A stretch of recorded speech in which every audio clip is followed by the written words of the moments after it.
Bleu, noir et jaune, floqué d'une étoile blanche, un drapeau fictif revendiquant une république imaginaire du Kivu, un drapeau que certains habitants de Bukavu ont découvert dans les rues de la ville à leur réveil.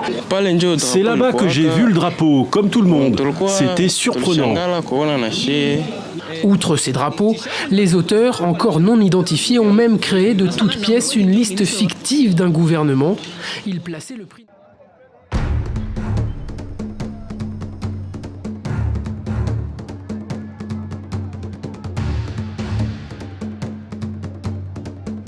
L'arrivée signalée de Joseph Kabila, ancien président de la République démocratique du Congo, à Goma, ville volcanique et aujourd'hui bastion de la coalition AFC M23 RDF, soulève une avalanche de questions. Celui-là même que le président Félix Tshisekedi n'a cessé de désigner comme le parrain de l'Alliance Fleuve Congo, AFC, mouvement qualifié de terroriste, coordonné par Corneille Nangaa. Joseph Kabila, n'en parlons pas. Lui, il a carrément boycotté les élections et prépare une insurrection, parce que l'AFC, c'est lui. Serait-il revenu sur les lieux du chaos pour reprendre les rênes, et cette fois sous une autre casquette ?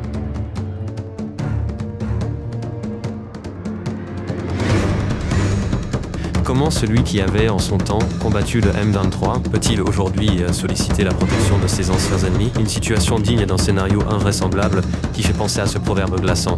L'assassin revient toujours sur les lieux du crime. Sauf qu'ici, le théâtre est bien réel, et les acteurs armés aussi.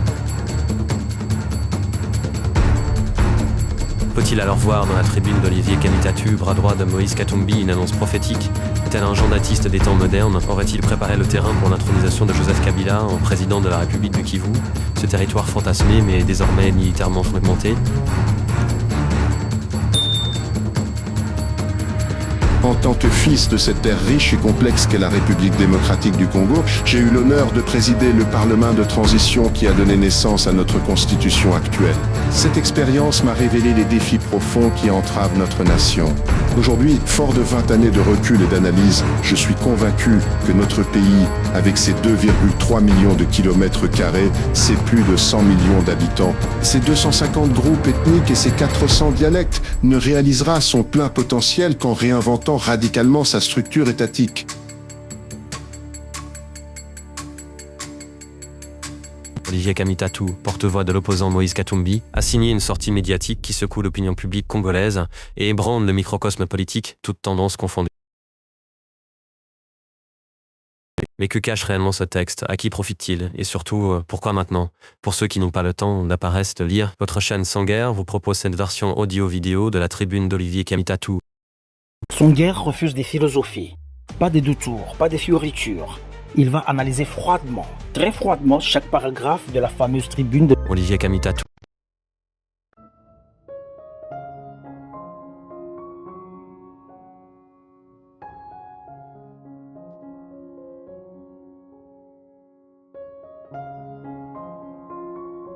Nous sommes à un tournant historique.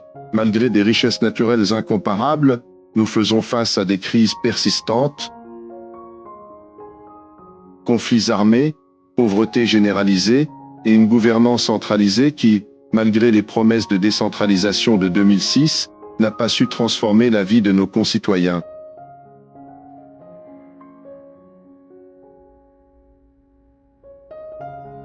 Je vous propose une vision audacieuse mais impérative, une république fédérale du Congo structurée autour de 6 grandes régions historiques, orientale, Équateur, Congo, Kasaï, Kivu et Katanga.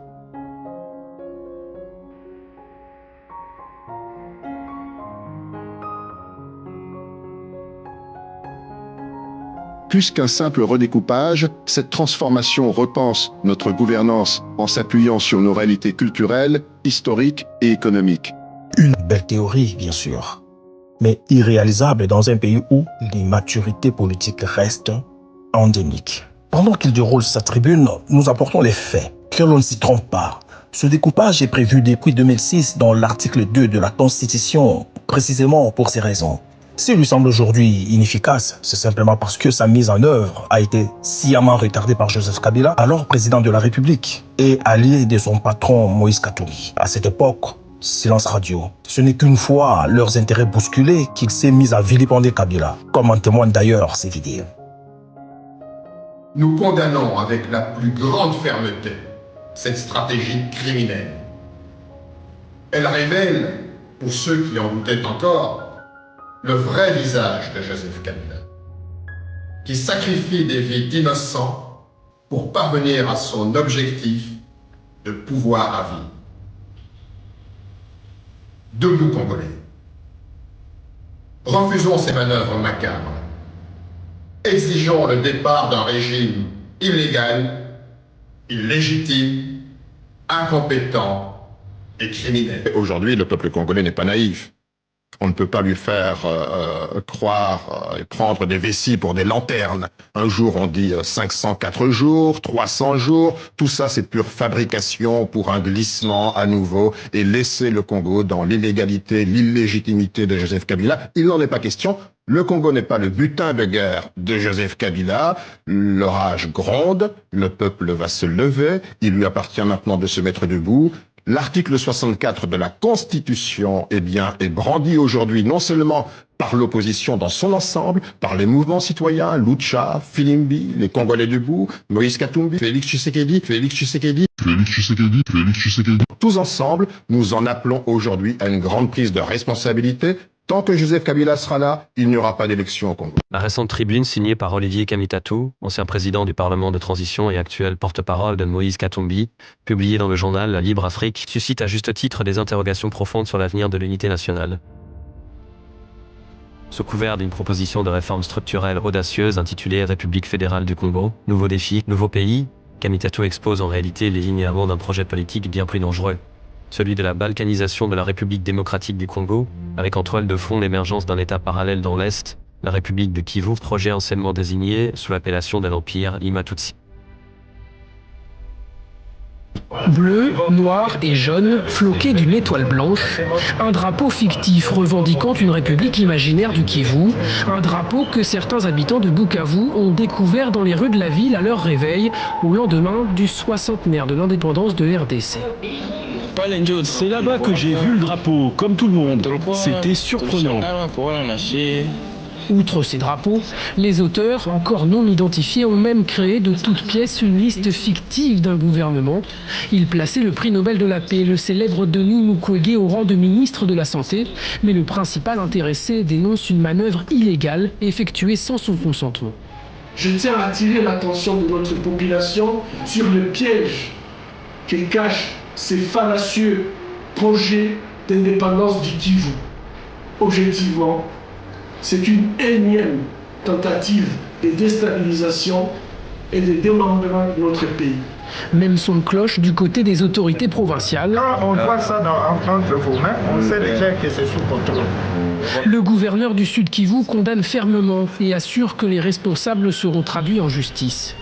Il n'y a pas de République du Kivu, c'est la province du Sud Kivu. C'est un acte de quelques délégués, quelques personnes antipatriotes qui ont fait le petit jet, puis ils ont filmé, puis ils ont mis ça sur les réseaux sociaux pour créer un buzz. Retour sur le spectre de l'Empire Hutu. Ce projet ne date pas d'hier. Déjà dans les années 90, la création d'un espace géopolitique dominé par les élites Tutsi-Hima, appuyé par Kigali et Kampala, nourrissait l'ambition d'un État tampon dans la région des Grands Lacs. La République du Kivu est une expression qui refait surface chaque fois que l'Est du Congo est en crise.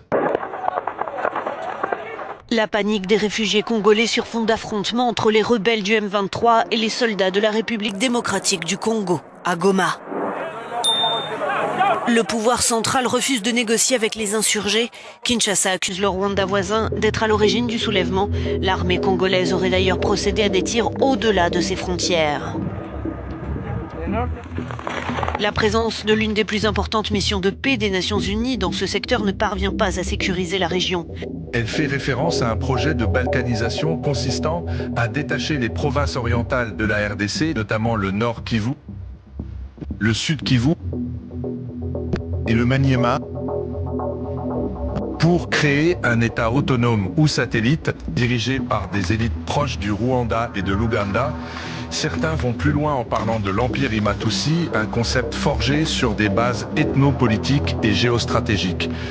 Jusqu'à présent, aucun document officiel n'a confirmé l'existence d'un tel plan, mais plusieurs indices, discours politiques et mouvements de terrain nourrissent cette hypothèse.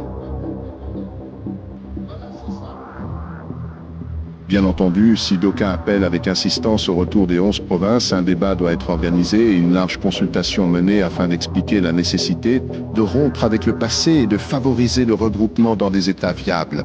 Très bien. Mais on se demande sur base de quel sondage M. Kamitatou prétend capter cet appel instant du peuple congolais.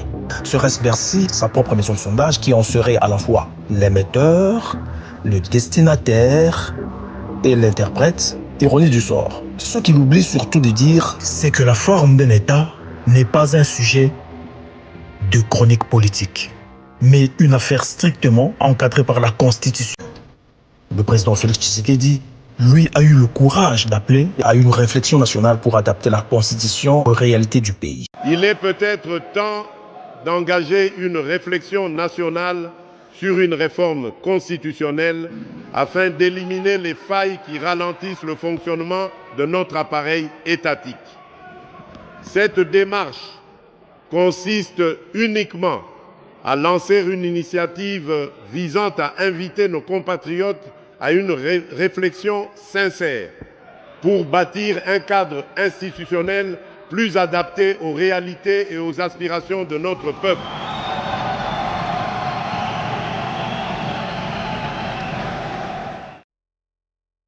Appel rejeté catégoriquement par cette même opposition dont Kamitatou est l'un des porte-voix aujourd'hui.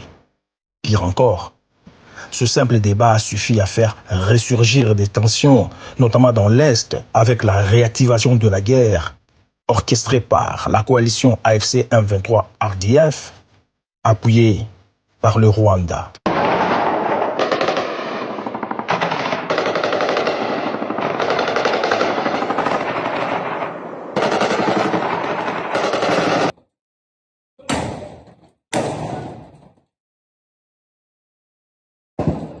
Aujourd'hui, voilà Kamitatou qui, sans le vouloir, semble donner raison au chef de l'État, Félix Tshisekedi. La vérité est têtue. Sauf que dans son cas, cet intérêt soudain pour une rupture avec le passé n'a rien de patriotique. Il obéit à d'autres agendas que nous dévoilerons plus loin. Songuer refuse des philosophies, pas des détours, pas des fioritures. Il va analyser froidement, très froidement, chaque paragraphe de la fameuse tribune. À travers ces lignes, je vous expose les raisons qui rendent ce système fédéral indispensable, distinct de la décentralisation actuelle, ainsi que les mécanismes concrets pour préserver et consolider notre unité nationale. Il est temps pour nous, Congolais, de reprendre en main notre destin, de bâtir un Congo uni dans sa diversité, prospère grâce à l'autonomie de ses régions et fort d'une gouvernance véritablement partagée. Ensemble, réinventons notre nation. Il prône la cohésion, mais dans un ton de dénonciation à charge, ce qui peut creuser davantage une fossé entre les institutions et l'opposition. Un système fédéral permettrait à chaque région d'adapter ses politiques éducatives, culturelles et administratives à ses spécificités. Le Kikongo rayonnerait dans la région Congo, le Swahili dans l'oriental, le Chiluba au Kasaï, le Lingala en Équateur. Et pourtant, la radio-télévision nationale congolaise, la RTNC, diffuse déjà ces informations dans ces 4 langues.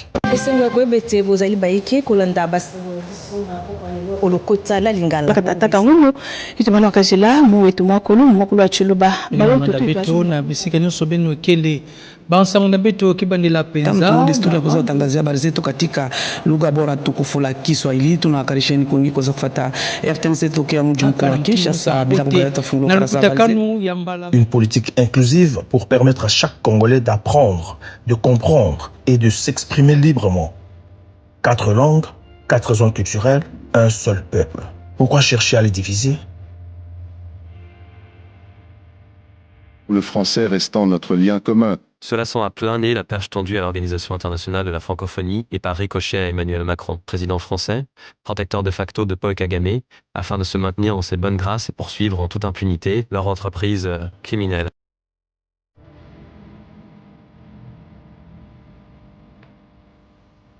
Cette approche renforcerait l'attachement des citoyens à leurs institutions et célébrerait notre patrimoine pluriel.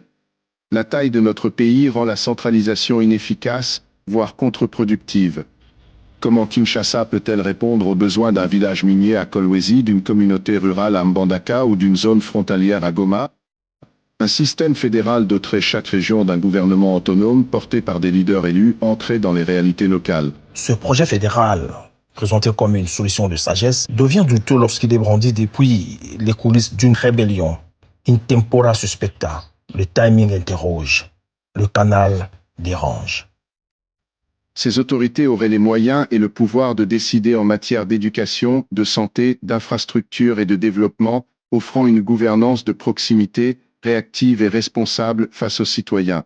Mais justement, les assemblées provinciales et le gouvernement provinciaux sont censés jouer ce rôle. Ils incarnent déjà cette proximité avec les citoyens. Pourquoi faire comme si cela n'existait pas? Il faut simplement appliquer les dispositions constitutionnelles pour bien encadrer cette gouvernance, au lieu d'appeler au fédéralisme qui, à raison, fait peur à la majorité des Congolais.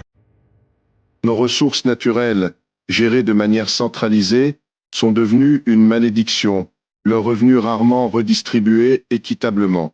Dans une république fédérale, chaque région administrerait ses richesses selon un partage clair, 60% des revenus resteraient localement, 10% alimenteraient un fonds d'égalisation pour les régions moins dotées, et 30% iraient au gouvernement fédéral pour ses missions, défense, diplomatie, monnaie. D'où la nécessité de la Caisse nationale de péréquation, censée venir en aide aux provinces moins nantes. Une disposition pourtant jamais appliquée, malgré les fanfaronnades de ceux qui se vantent d'avoir rédigé cette constitution. Encore une promesse trahie sous Joseph Kabila, que Kamitatu sert aujourd'hui sous le manteau de Moïse Katumbi. Ce n'est qu'en 2021, sous la présidence de Félix Tshisekedi, que cette caisse a enfin été activée pour établir une forme de justice distributive entre les territoires. Mais cette avancée est délibérément sabotée par la guerre, entretenue à dessein par les maîtres de Kamitatu pour bloquer le développement des provinces. Et puis, soyons clairs, la Constitution prévoit une rétention à la source de 40% de recettes, pas une simple rétrocession du pouvoir central. Ce n'est pas une faveur, c'est un droit inscrit noir sur blanc dans l'article 175 qui stipule clairement que le budget des recettes et des dépenses de l'État, à savoir celui du pouvoir central et des provinces, est arrêté chaque année par une loi. La part des recettes à caractère national allouées aux provinces est établie à 40%. Elle est retenue à la source. La loi fixe la nomenclature des autres recettes locales et la modalité de leur répartition. Une disposition que Moïse Katumbi, alors gouverneur du Grand Katanga, revendiquait avec vigueur. Mais si elle n'a jamais été appliquée à l'époque, peut-être faudrait-il demander à Joseph Kabila, votre nouvel allié, pourquoi il l'a ignorée. Il est certes vrai que la constitution de la République démocratique du Congo a des faiblesses. Mais plutôt que de prendre les armes contre un pouvoir démocratiquement élu, pourquoi ne pas se joindre à l'initiative de Félix Tshisekedi pour diagnostiquer et soigner ce texte de loi? Voilà le paradoxe de certains hommes politiques congolais. Ils dénoncent un système tout en flirtant avec les méthodes antidémocratiques. Tout en réduisant la corruption par un contrôle citoyen accru. L'autonomie régionale libérerait le potentiel économique de chaque région, le Katanga deviendrait un hub industriel, l'Oriental un pôle commercial transfrontalier, le Congo moderniserait ses ports, l'Équateur valoriserait son agriculture et sa biodiversité, et le Kasaï diversifierait son économie. Un trésor que chacun voudrait exploiter comme prétexte à leur avantage. Ballon d'essai pour la République du Kivu. Il contrôle déjà une partie du territoire, riche en ressources naturelles et humaines. Mais ce contrôle citoyen renforcé, c'est déjà ce que l'Inspection générale des finances s'efforce d'instaurer depuis l'arrivée de Félix Tshisekedi au pouvoir.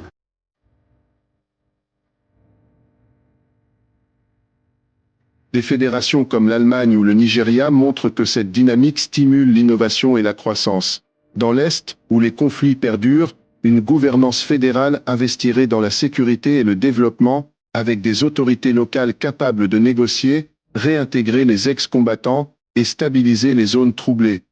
La proximité du pouvoir apaiserait les frustrations exploitées par les groupes armés. Voilà le nœud du problème. Donner le plein pouvoir à ceux qui contrôlent déjà les armes et les territoires. Sous prétexte de proximité, on valide des zones d'influence armée, on institutionnalise l'occupation. Une gouvernance par les Kalachnikov. C'est ça la séduction. Enfin, les services publics, écoles, hôpitaux, routes seraient adaptés aux besoins locaux, rendus plus efficaces par des administrations responsables et accessibles. Loin de fragmenter, un fédéralisme bien conçu renforcerait notre unité. C'est précisément pour répondre à cette urgence que le président Félix Tshisekedi a initié le programme de développement local des 145 territoires. Son objectif est clair, rapprocher l'État des citoyens en finançant directement à l'échelle locale des infrastructures de base dans les territoires longtemps marginalisés. Écoles, centres de santé, routes rurales, bureaux administratifs, etc. afin de corriger les irrégularités spatiales et relancer le développement à la base. Alors, que Kamitoto nous explique comment il compte réussir aujourd'hui une planification stratégique avec 11 grandes provinces, alors qu'il n'a même pas su le faire lorsqu'il était ministre du Plan, à une époque où la taille réduite des provinces facilitait pourtant la tâche. Si son échec est manifeste dans un cadre plus restreint, comment justifie-t-il son ambition actuelle dans un cadre élargi encore plus complexe? Une pure illusion ou une opération de communication politicienne? Disons, l'opération séduction, une opération de charme. En valorisant l'identité régionale dans un cadre national solide, il réduirait les tensions et la marginalisation, des institutions fédérales fortes, présidence, parlement, armée, monnaie coexisterait avec des régions autonomes, incarnant une unité dans la diversité, clé de la stabilité pour un pays comme le nôtre. L'unité dans la diversité ne se décrète pas. Elle se construit dans la solidarité, pas dans la concurrence régionale. Et comment prétendre à une armée nationale forte si chaque région veut sa propre autonomie? En réalité, elle renforce surtout les fondations d'une balkanisation larvée. La République du Kivu, où l'ombre d'un empire Imatuti n'est jamais loin de ses discours. Le risque, c'est la fragmentation sécuritaire, pas la stabilité. Cette transformation exige des fondations solides. Une constitution fédérale issue d'un dialogue national inclusif définirait les compétences du fédéral et des régions, garantissant l'intégrité territoriale et l'autonomie régionale. Une cour constitutionnelle fédérale veillerait à l'équilibre entre les niveaux de pouvoir et aux droits des citoyens. Dans cette fiction fédérale, il se voit déjà président de l'Assemblée nationale d'un État chimérique. Une conférence des gouverneurs harmoniserait les politiques nationales, tandis qu'un fonds d'égalisation interrégional réduirait les disparités et gérait avec transparence. Pourquoi ne pas renforcer les institutions existantes, comme la Cour des comptes, les conférences budgétaires entre provinces, au lieu de tout jeter? Une réforme institutionnelle est possible sans fracture territoriale. Le Congo a besoin d'unité, pas d'un chantier hasardé. Certains affirment qu'un fédéralisme issu d'un État unitaire faible est le pire des choses, d'autres craignent la sécession, rappelant le Katanga des années 1960. Joseph Kabila, ancien président de la République démocratique du Congo, et sa bande semblent désormais conscients de l'ardiesse de la tâche que représente la conquête de l'intégralité des provinces du Nord Kivu, du Sud Kivu et du Maniema. Face à cette réalité, ils se résignent finalement à se contenter des territoires qu'ils occupent actuellement.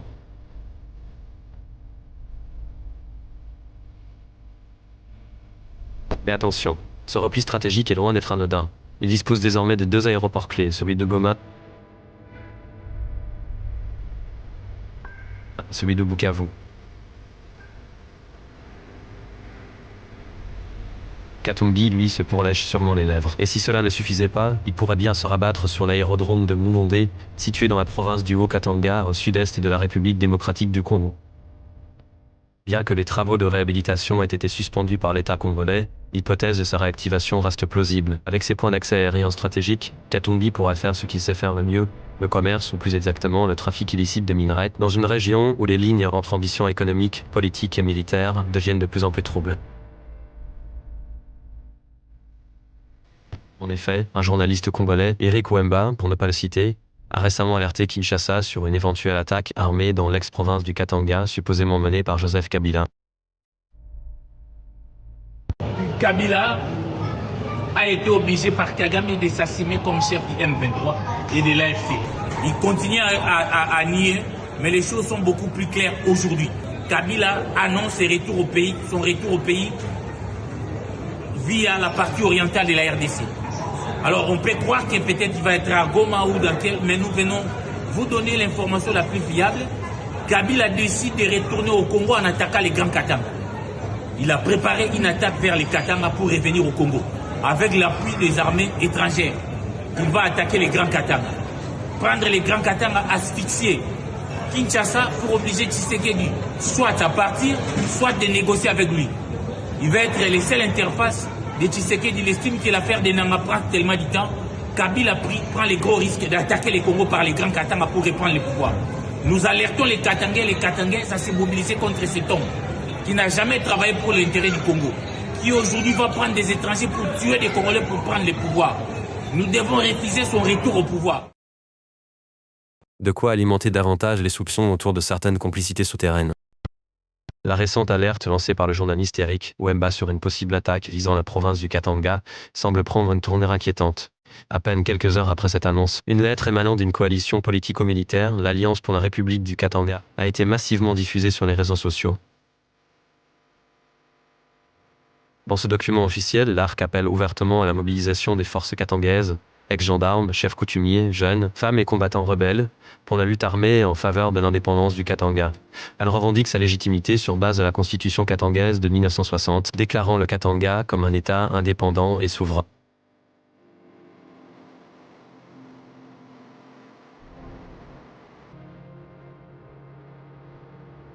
Étrange coïncidence, ce tiny interpelle. Ce qui était jusqu'ici considéré comme un simple avertissement médiatique prend désormais une tangibilité alarmante, avec des éléments concrets de nature à déstabiliser toute une région.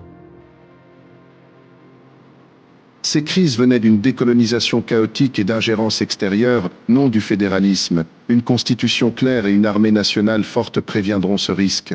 D'autres redoutent une influence accrue des voisins comme le Rwanda dans une orientale autonome. Au contraire, une région dotée de moyens serait mieux armée pour sécuriser ses frontières. Mieux armée? Voilà où le masque tombe. Mais on est dans une situation extrêmement difficile.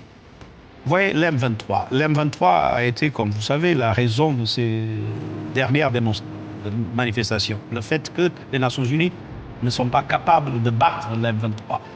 La vérité, c'est que l'M23 aujourd'hui est une armée moderne, avec des équipements lourds qui sont plus perfectionnés que les équipements de la MONUSCO. Et viennent-ils du Rwanda, ces équipements? Ils viennent de quelque part. Vous semblez dire oui. Ils viennent de quelque part. De quelque part d'à côté. Ils ne sont pas nés dans la forêt. Ils viennent de quelque part. Le projet, c'est une armée régionale déguisée. Une milice légalisée. Dit plus facilement, infiltration comme c'est le cas aujourd'hui, où l'on voit des Rwandais infiltrer l'armée congolaise.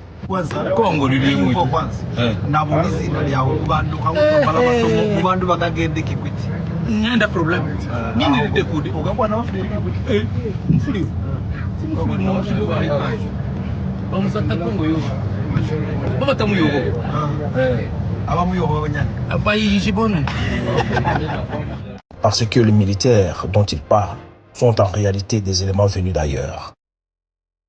Suivez mon regard. Enfin, la fédéralisation ne créerait pas plus de bureaucratie, mais regrouperait les 26 provinces actuelles en 11+1 entités viables, optimisant la gouvernance et la réduction du train de vie de l'État. La République fédérale du Congo n'est pas une utopie, mais une réponse pragmatique, enracinée dans notre histoire et inspirée des réussites mondiales. Elle libérera nos régions tout en consolidant notre unité autour de valeurs et d'institutions communes. À l'aube d'un nouveau dialogue national, j'appelle tous les Congolais leaders, société civile, jeunesse, diaspora, à s'unir pour ce renouveau. Bâtissons un Congo fédéral, uni, prospère et pacifique, où chaque communauté contribue à notre grandeur collective. L'histoire nous regarde, répondons avec courage et vision. Le timing de cette tribune n'est pas innocent. Elle intervient alors que les groupes rebelles AFC, M23 et RDF, soutenus par le Rwanda, contrôlent une partie importante du nord et du sud Kivu, dont les aéroports stratégiques de Goma et de Kavumu. Une assise logistique et militaire en passe de devenir un socle territorial. C'est dans cette zone que Joseph Kabila, ancien président de la République, annonce son retour d'exil pour, dit-on, reprendre la main.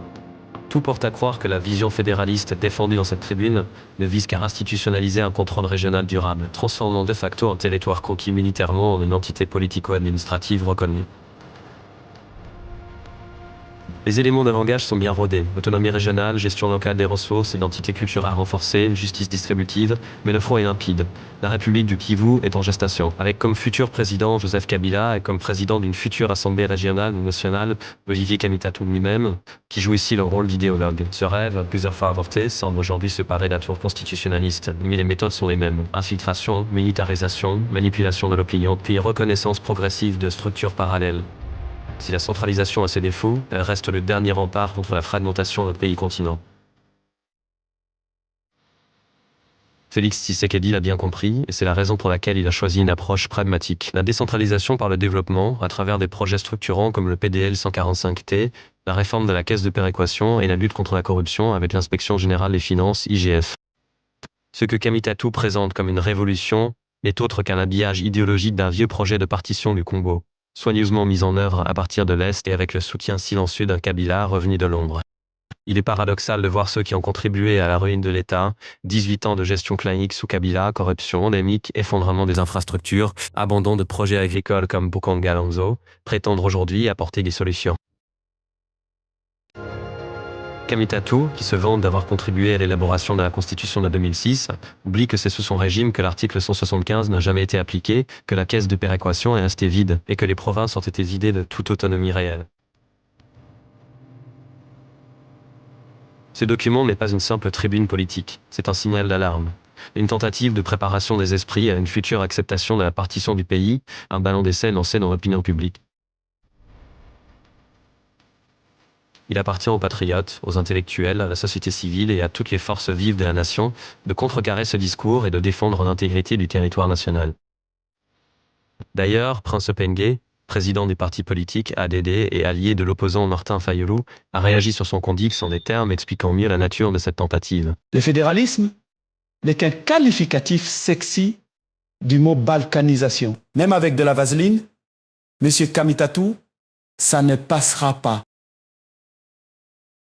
Conclusion objective, l'unité nationale évoquée par Olivier Kamitatu sonne juste dans les principes, mais déraille dans la pratique. Car on ne peut appeler à l'unité tout en jetant de l'huile sur le feu d'un pays sous tension, ni en légitimant des acteurs soupçonnés de pactiser avec des forces hostiles un État qu'on relaie.